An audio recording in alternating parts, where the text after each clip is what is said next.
can see your laptop in your reflection. Happy Monday, friends. Welcome back on the gravel. Welcome back after a great, I don't know if you can call it a great, Zandvoort Dutch Grand Prix.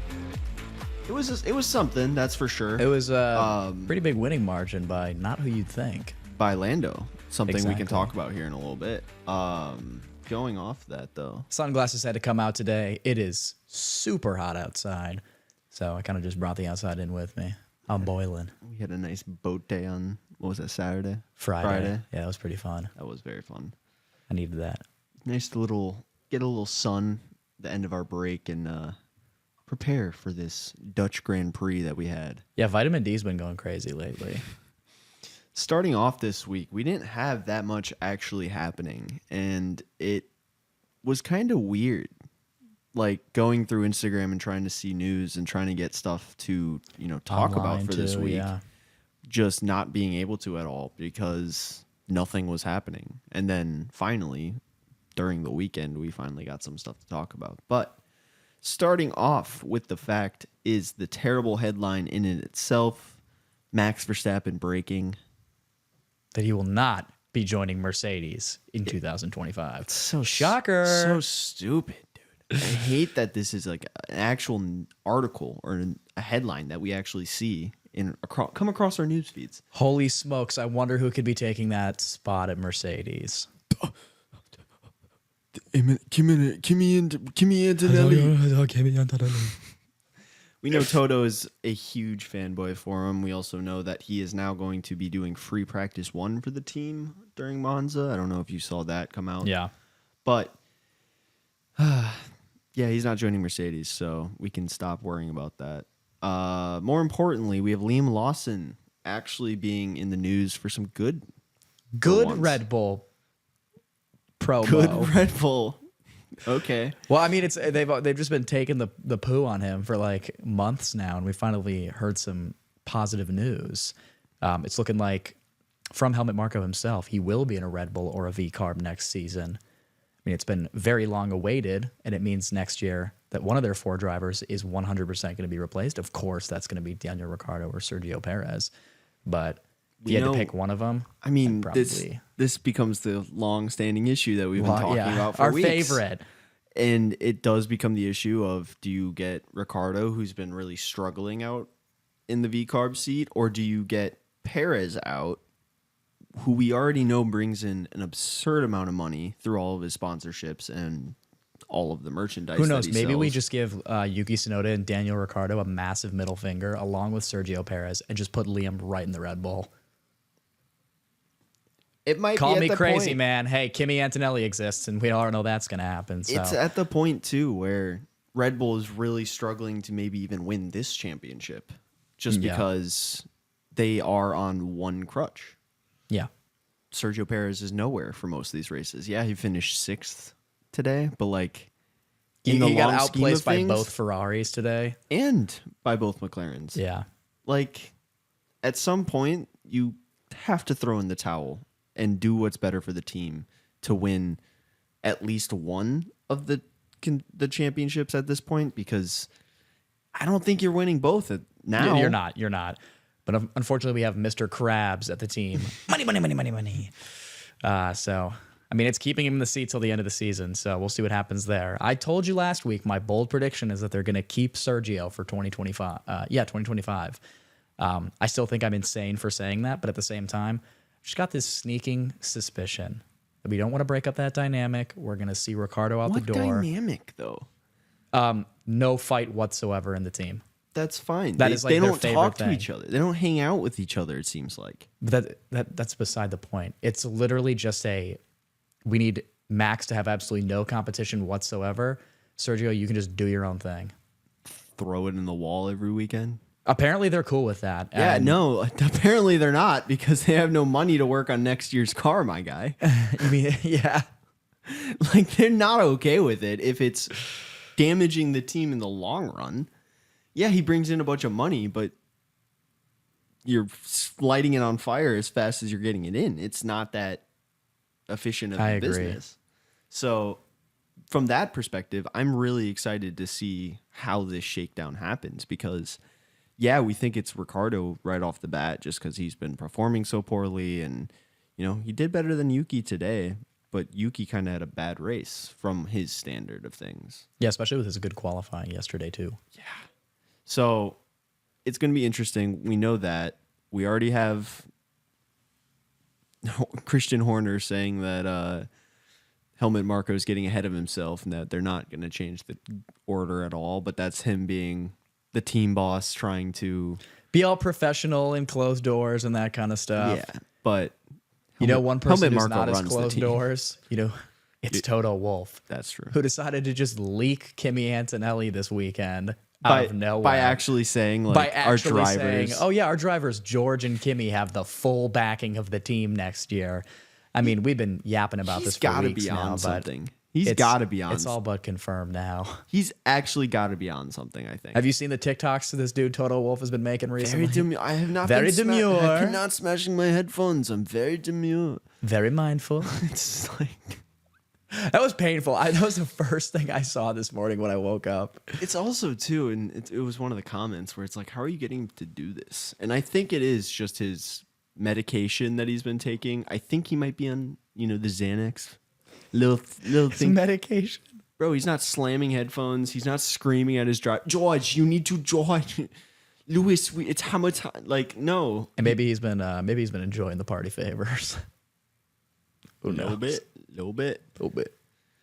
Chad Lanzo steps in on his opinion on the Kyle Larson, Max Verstappen debacle, saying that I think that Max is good in GTs as well. I bet he's good at everything, but still not as good as me. In F1, I accept that he is the same, which is a wild com to me.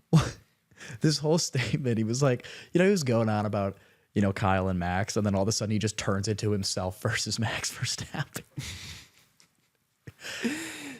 I kind of like that narcissistic I do too. And egotistical personality is trait. it him just being an ego dick?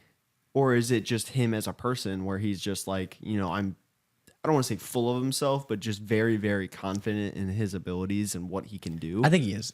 I think that's the root of what he's saying. It's not trying to be an a-hole. Yeah, he's not just trying to be a prick. But it does seem like that could come off, and it kind of come off to that way for some people. So more funny TikToks coming our way from the Lance Please, Stroll. I do not want to get mogged by Fernando Alonso again, dude. That was painful. I love him. I love it so much. It's so entertaining to come across that on your feed. It is. Gets the job done. Something I want to talk about for a second, which kind of came up after free practice this weekend, was when Max was asked, because of this being his 200th race start, someone asked him that if he would complete 200 more races, and he said no. Now, this kind of brings up questions from me about what this will do to not only like his legacy, yada yada. Like, I hate that talk, but genuinely, what will this do? In the fact that he's been dominating this sport for so long, the past few years. Does he go to get the Triple Crown in racing? Try to go get that Indy 500? I think Max Verstappen will go for the Triple Crown. He will do other racing for sure. He's not going to just retire and be he's already stated that he would love to race in WEC. So yeah, we know. We'll see that eventually. But in the conversation of legacy with Max, I think so how I think about it is like Nico Rosberg, where Nico had his tumultuous tale of fighting with Lewis for years and years. Obviously he raced with Williams first, came to Mercedes, had Michael Schumacher as his teammate for a few years, won a race there before the, Mercedes really came alive, 2012 China, great race. And then once Lewis came in and that car, the 2014 regs, the turbo hybrid era, he really took off. Of course he's fighting against Lewis, but at the third asking point, 2014 Lewis won, 2015 Lewis won, and then after Nico finally usurps him in 2016, he's like, all right, hang the towel up, and just retired right after winning the championship. And that's honestly kind of awesome. But that checks out for his career path in the fact that he didn't win. He didn't win. He didn't win. But he was so close each and every one of those years when he was competing against Lewis. Yeah, it's another one of those things where you could say Fernando Alonso should have 6 world championships right now. Yeah. Or Lewis should have 10. You can say that, but in the long scheme of things, do you think Nico Rosberg is a great? Do you put him into greats that have finished their career in F1, like, Michael Schumacher, Vettel, Kimi Räikkönen? Or does it kind of go into that category of like the Rosbergs, where it's kind of weird to kind of compare the two, since he won 1, Max might be winning his 5th. This would be his 4th. This would be his 4th. I mean, he could win next year too. Yeah. So I think for me, it's, dude, I'm completely cool with Max just stamping his authority for, let's say, 5 years straight and then just dipping. I'd be completely cool with that. If he comes back in a different reg and then dominates, that's how you show, hey, yeah, I was good that first time around, but even with the new regs, I can still beat you guys. Well, I don't think he wants to be racing in F1 past like 30, I'm guessing. So you take... I almost want to say he kind of just probably wants to save some of his youth to dominate in other forms of motorsport, like WEC or, racing the Indy 500 or, come over and do IMSA or something like that. So the guy's 26. Yeah. So he's been racing since he was 18. And if he doesn't want to do this for 4 more years in F1, so genuinely 2 more years in F1, that doesn't mean he has to do, he can do next year. Well, this is 2 years. This is season 10. 2015 was season 1. This is season 10. So realistically, he goes till the end of his current Red Bull contract, which ends at the end of 2028. And then he calls it quits after that. That checks That's out. My theory. I think... And he could terminate that even quicker. He could. He definitely has exit clauses in there, that kind of stuff. Does this become a trend for drivers who, compared to like an Alex Albon or Oscar Piastri, who are still so young in their career that, they could be WDC champions? Yes. Or do they win a few, hang up their career like Rosberg and go straight into media, rally? Monaco-based F1 YouTuber.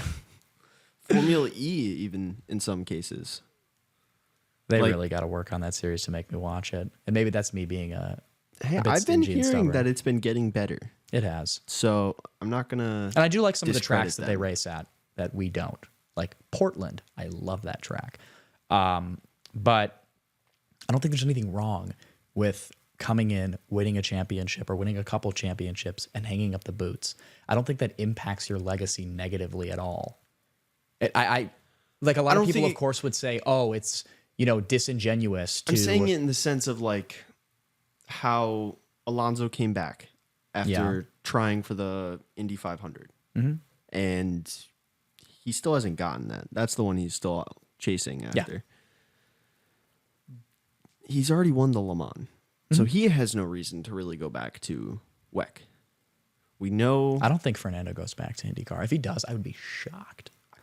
Why not, dude? I mean, he was so close in 2018, and then his McLaren just gave up on him. But at that point, you're so established. If you don't want to race in F1, especially with the regs, if you just don't like how the car feels... Yeah. Why not just take 2 more years at IndyCar? I was going to say, he has the option to call it after 2026. Hell, send him to stock NASCAR, and he'll dominate the grid. Oh, that reminds me of Kimi Räikkönen's tenure doing stock cars after he left Ferrari in the late 2000s. That was a wild time, too. And he came back with Lotus and bankrupted them. Speaking of bankrupt, kind of. The next 2 points talk about money, and that's why. But great segue. Thank you. Liberty Media is selling €630, 705,000 US dollar stake in to fund the recent MotoGP purchase. Is this good or bad in the grand scheme of things? It's it's who they're selling it to. If it's like I can buy a part of this, that's a great investment. I don't think it's a bad thing. I think it's completely fine. I just think it's an interesting move right after trying to. I mean, it makes sense. Yeah, that you need to get, but I don't think this is gonna. It's not like whoever buys these stakes is gonna have some influence in the production and all that kind of stuff of Formula One. No, that's not going to happen, Raven. But I don't know. Okay, $705,000 stake in Liberty Media is like nothing. That is like $1 billion corporation. True. So I don't think anything will happen of it. But if I could buy public stock of Liberty Media, I would love to do that. But then it becomes a public. There's a whole lot of issues with Yeah. that, and becoming a PTO is one of them, because then it's like what happens in the sport has great impact to the price of it overall. But Haas and Uralkali drama. Now, this has been ongoing since before I was even a fan. So for those of you that don't know, we'll take it all the way back to 2020. Haas, terrible. Struggling for money. Roman Grosjean, Kevin Magnussen in their race seats. Going into 2021, yes, they're very much struggling for money. They decide to drop both of their highly experienced drivers for the rookie talents of Mick Schumacher and Nikita Mazepin. For those of you that don't know Nikita Mazepin, thank your lucky stars that you don't, because that was some of the worst driving and sportsmanship I've ever seen in my life. Mazepin. However, Nikita Mazepin was a big factor in this, given his father, Dmitry, was the owner of Russian, I want to say chemical? It's a fertilizer Fertilizer, yes. Uralkali is company. a Russian under Eurochem Group. Yeah, Uralchem. Yep. So, yeah, the Russian fertilizer company, Uralkali, bought the massive stake in Haas to become their title sponsor.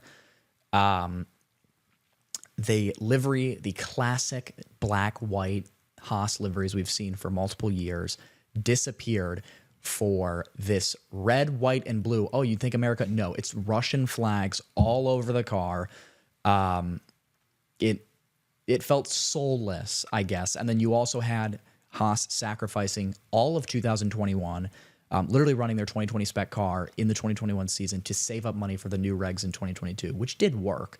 But they were convincingly almost like 2 seconds a lap slower than every other car on the grid that year.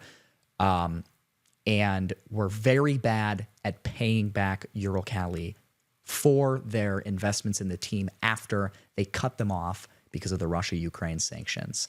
So they had this whole issue where Dmitry Mazepin is trying to sue Haas for all of the unpaid money.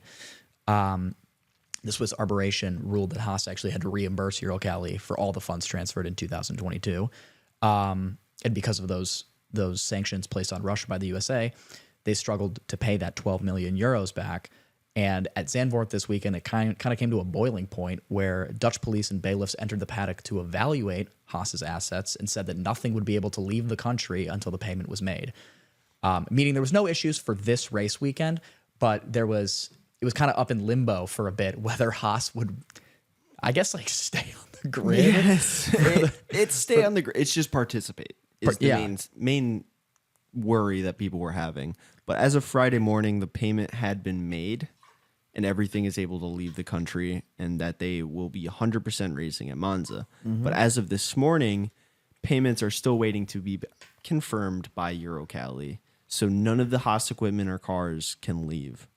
So if this, sticks into the week this week, you guys will be listening to this tomorrow morning, Monday morning. But if this sticks till Wednesday, they might not be there for free practice 1 and 2. Nah, we'll be fine. So we always find a way. Send out mule cars. Send out more Williams. Let Andretti come on the grid with your Indy cars. Colton Herta, P1.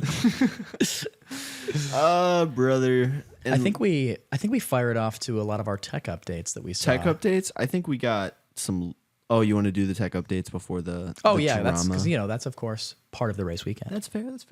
We got tech talk, tech time, whatever you want to call it. I mean, we had a whole month off of racing, so a lot back happening at the factories.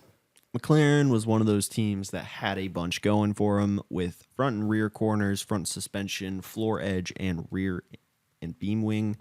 A lot of these teams did do a lot of suspension or rear wing stuff just because of how demanding this track is for downforce. Red Bull's the other one that they had new halo, some mirror strays, and a new engine cover, which is also called a Coke.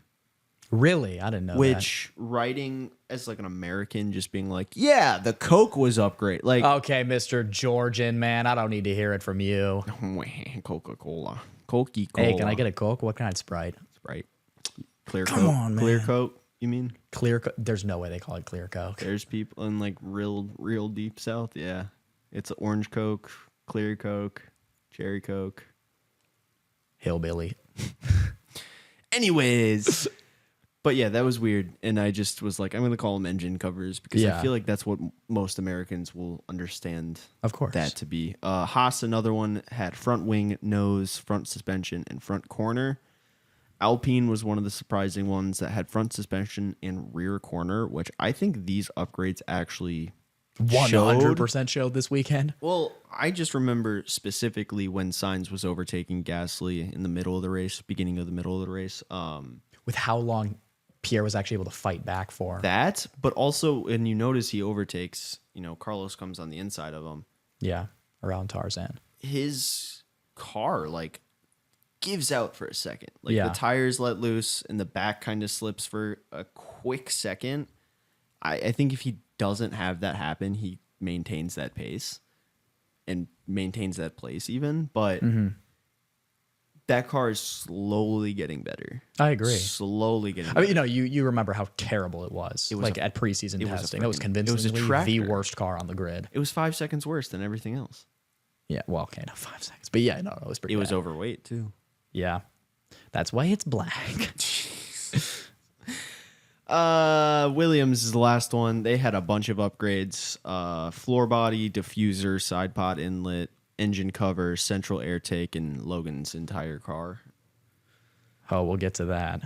Yes, we can, because that was the last point for us on the news. That is one of the shortest news segments that we've ever had. But gonna is say. the conclusion of the summer break, and that's what we get. So Well, it's okay because we got a lot coming into free practice. It was a lot of rain and inclement weather, throughout all sessions of practice. And then we have this massive incident with Logan Sargeant during FP3. I know you are very excited to talk about it, so I will let you run with this.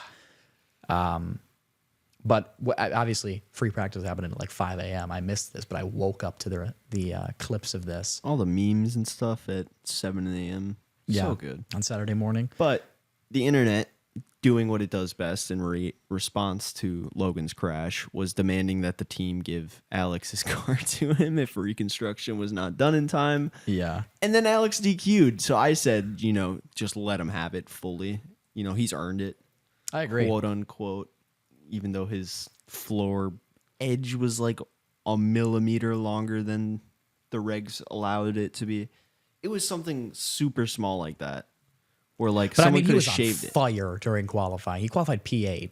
So I guess it does have a huge impact. It definitely had an impact. I mean, I don't know how much of that was down to their upgrades over the summer break. I mean, he looked really good in the race too.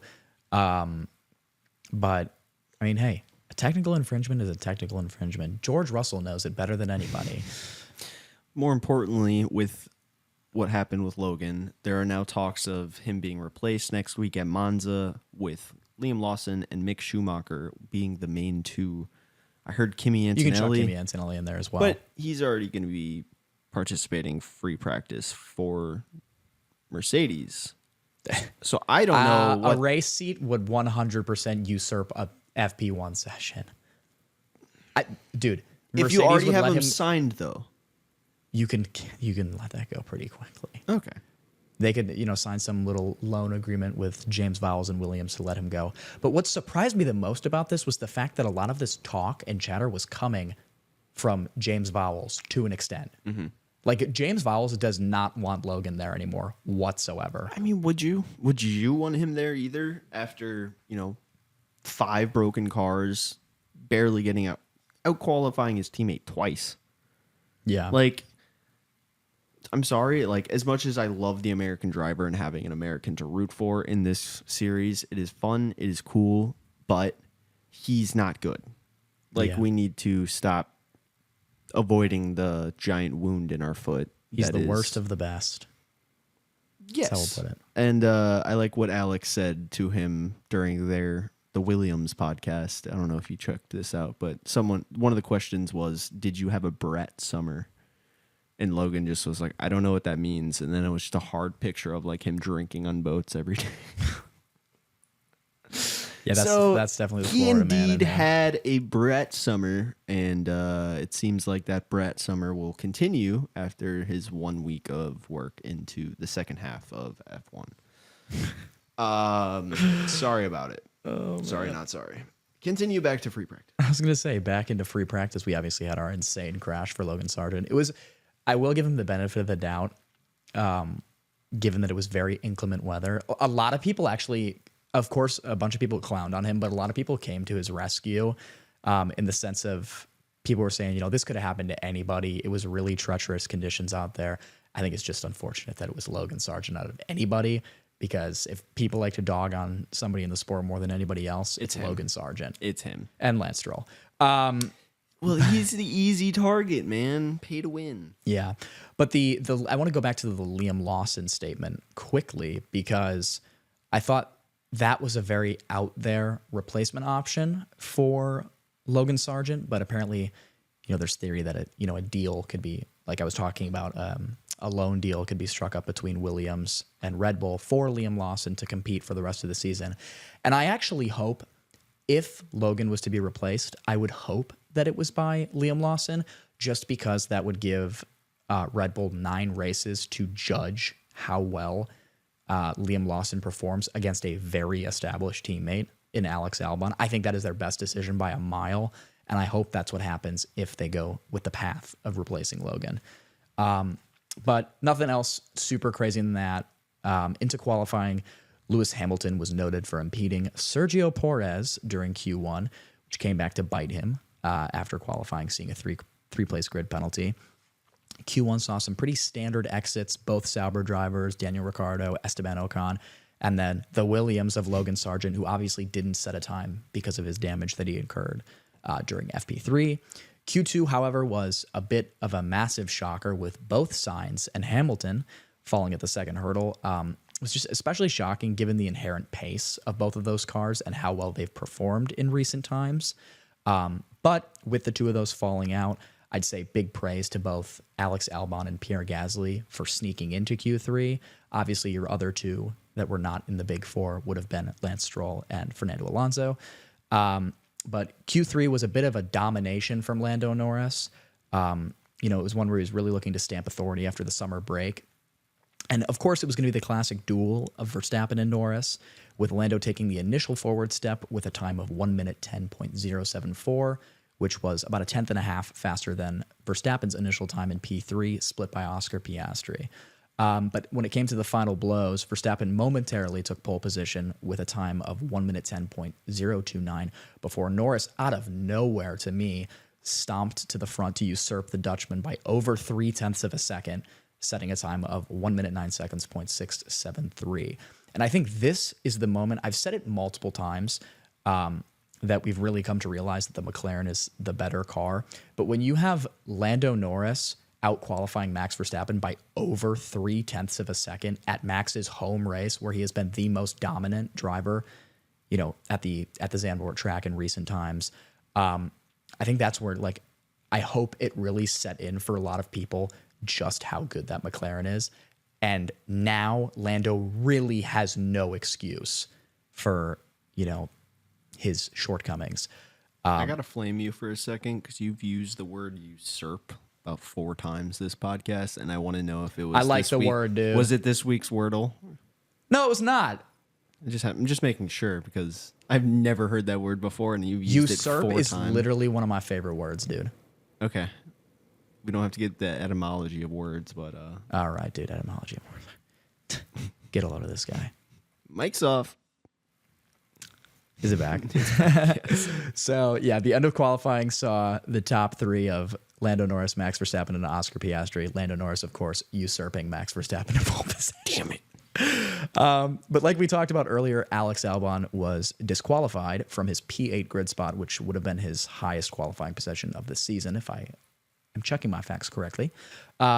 after he was deemed to have an illegal floor on his Williams car that Raven explained earlier. Yes. But when it really came to the race, God, this was the worst. Waking up, I was so excited to watch some F1. okay, what I will say was extraordinarily exciting in this race because everybody was waiting for it was for Max Verstappen to overtake Lando on the start. I knew that was happening immediately. And I was like, oh, there it goes right away. Yeah. He even had a better reaction time to the lights. I don't know if you saw that, but I think they were near identical to the 100th, but to the 100th, yes, but he was still slightly quicker and then just had so much wheel spin that he couldn't get the power down correctly. Yeah. But it's so funny because his starts have been good off pole position. Like when he's on pole position, the dude cracks, and I don't understand. Is but it just pressure, just knowing you're in first to start with? Because maybe he never goes for pole, except for Monaco. But I mean, well, of course, there's tracks where you don't want to take pole position. Yeah. Like the textbook one is at Sochi when we used to race there, where like the P3 grid spot was the go-to because it was the longest start line to turn one straight in all of F1. So the slipstream was crazy. Like you saw it in 2021 where Lando Norris took his first pole position and Carlos Sainz just slipstreamed him down to the first corner and wrapped around the outside. Wow. But on a real though, Lando's starts are a serious issue at this stage. And if it doesn't get sorted immediately with how far ahead the McLaren is now, this could seriously cost him a chance at the championship. He can still win the championship and still has a decent chance at doing it if he can just, I hate to use the phrase, lock in. But if he can actually lock in and iron this out, it's going to improve his chances at staying ahead of Max Verstappen more consistently. So he'll be outscoring him more consistently and, cutting that 70-point gap down. But it was also a really good start from Pierre Gasly to capitalize on his high qualifying position that was once again boosted by Alex's disqualification. But for both Raven and I said just for me, but it's for Raven as well. I think the star of the show really was the midfield battle for the final points paying positions, with us really not knowing who was going to come out in top until the very end of the GP. Specifically, the moment that Raven mentioned, and we all found great excitement in this, was midway through the race when we had 4 cars just swarming Kevin Magnussen down to Tarzan corner since Kevin had yet to make his pit stop.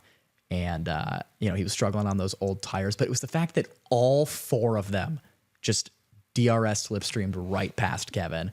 And that's where Haas, I just got to throw the towel in, man. I forgot who said it, if it was Alex or someone, but they were like, God, that was so dangerous. Oh, it was Alex Albon because into the banking, Kevin let off the gas pedal or tapped the brake, which put Alex loose momentarily. Fair. But then Crofty's just like, that looked like racing. God, that guy. Alonso and Gasly ended up taking the spoils, finishing P10 and P9 effectively. And this was the point that I had, was that we know that the Dutch Grand Prix is a really hard track to overtake at. Yeah. But last year only had 47 overtakes. And this one didn't feel that different, in my opinion. Dude, there's no chance there was only 47 overtakes last year with all that rain and all that wet, dry. There's no chance. Absolutely not. Brother, it's what the F1 website states.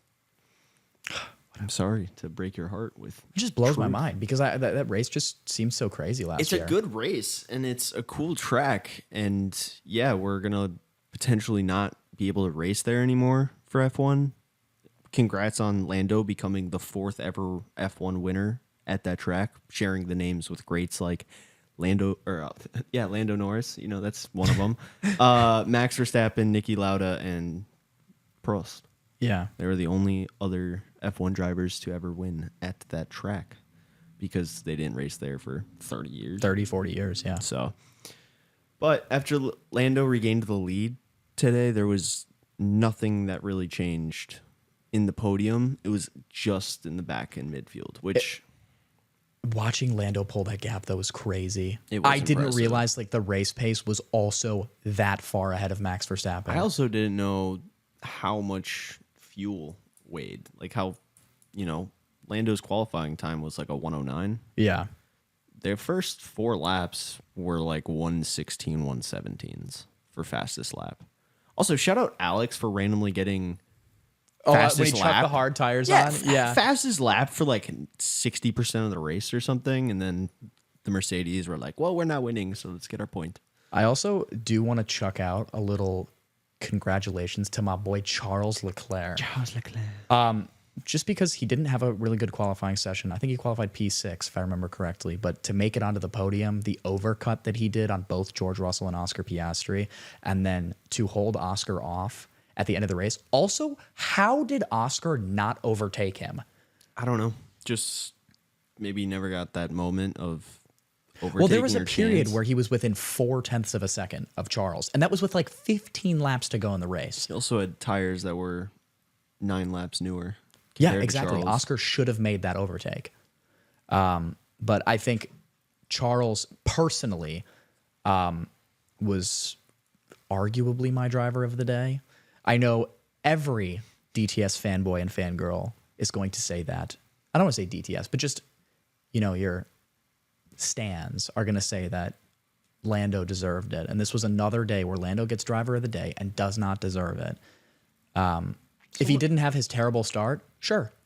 Someone said that he growls when he does that little like mouth thing where he's like it's just like wait, what? Like when he just like smiles, like you'll see him do like this little like nose like scrunching like What the?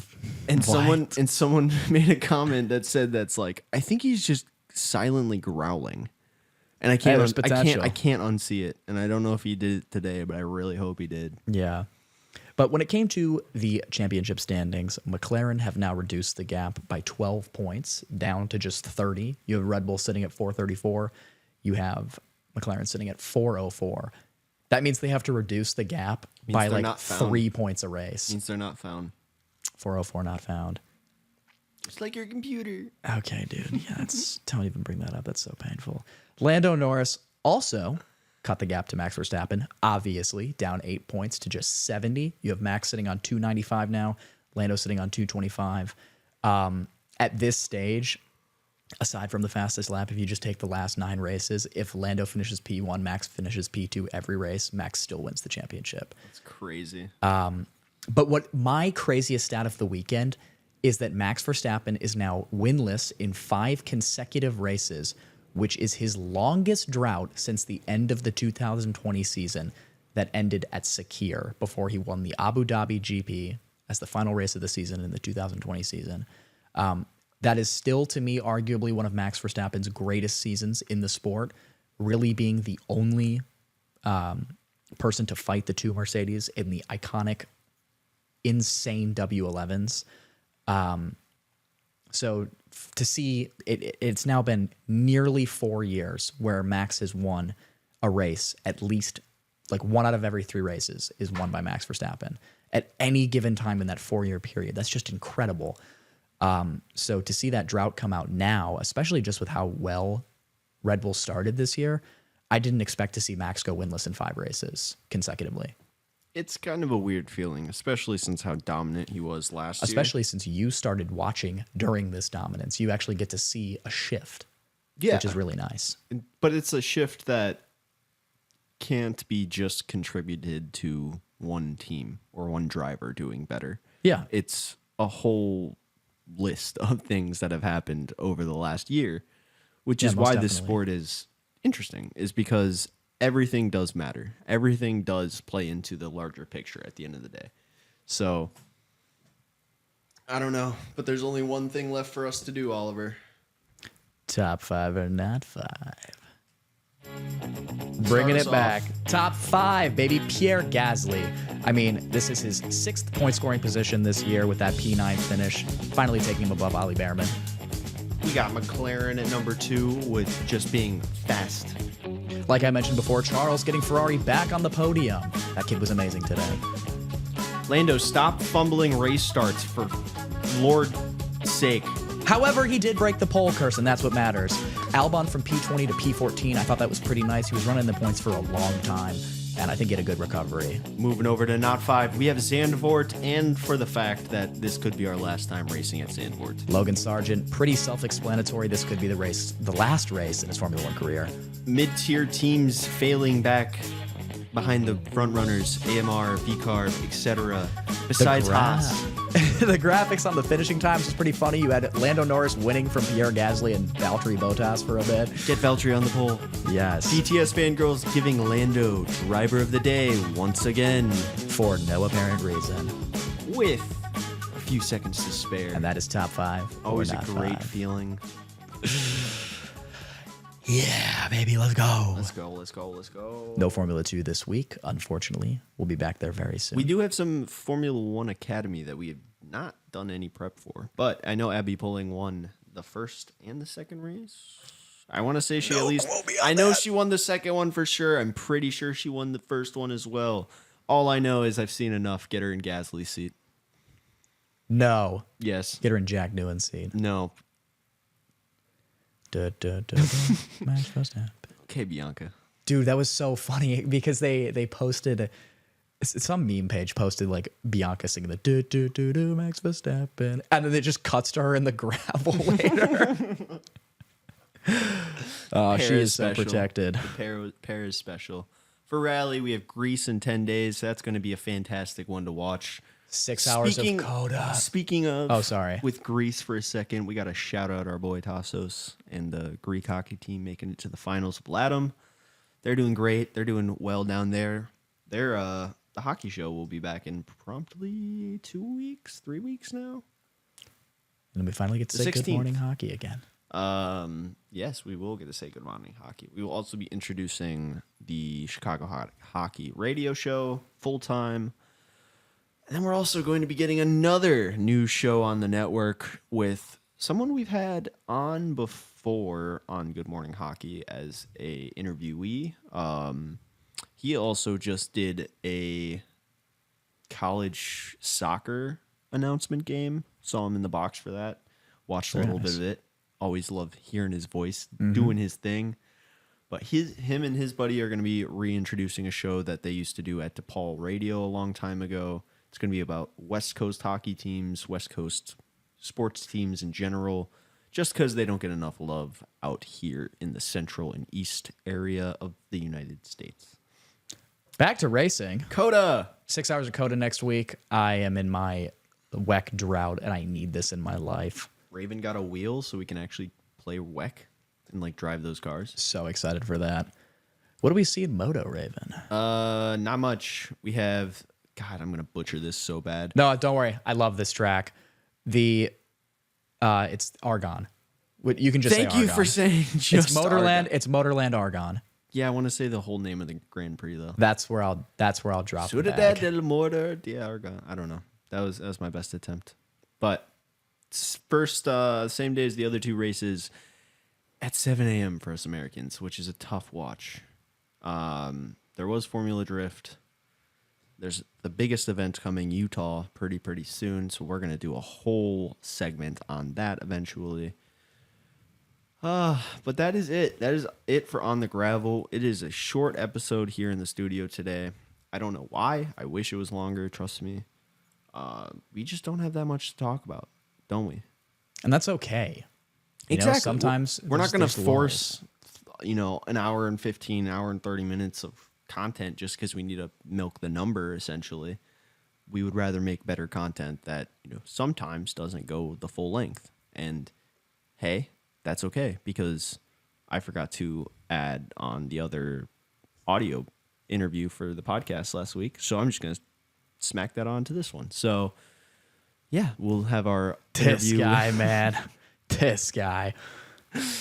Hey, can you blame me?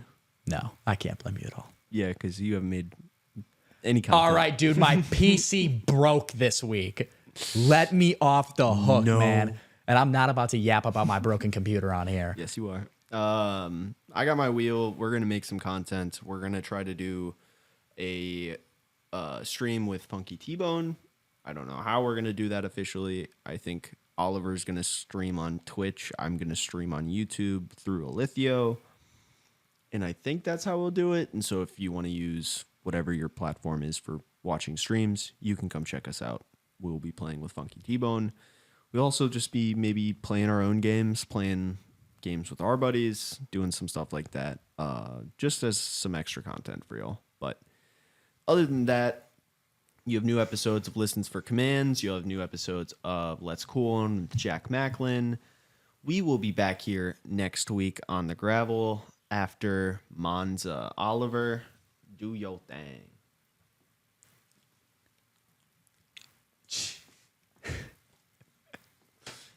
Are you gonna talk? Just smack me, dude. Appreciate y'all being here as always. Subscribe out here on the left side of my face. As always, last week's video out here on the right. I appreciate you guys popping out every single week, as does Raven. Thanks for popping out, guys. Peace. Bye. Wow, wow, wow, wow, wow, wow.